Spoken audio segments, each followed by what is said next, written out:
Hello everyone, today I will show you how you can use Google Sites to create your own portfolio.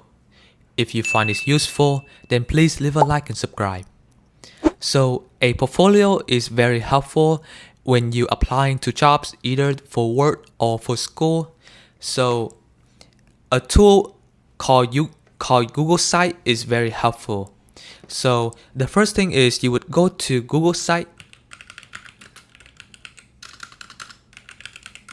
and then click on the first link.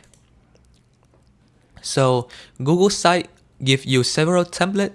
So if you want to do a portfolio, click on portfolio. This will generate an example for your portfolio.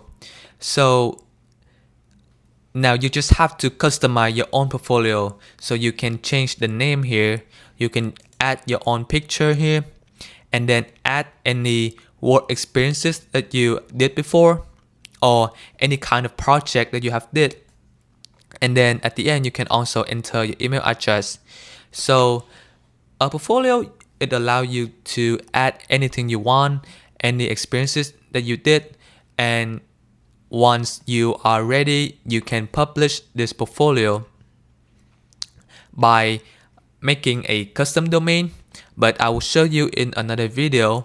But this is how you can basically create a portfolio, and then you can share the portfolio to the employer so that they can see this.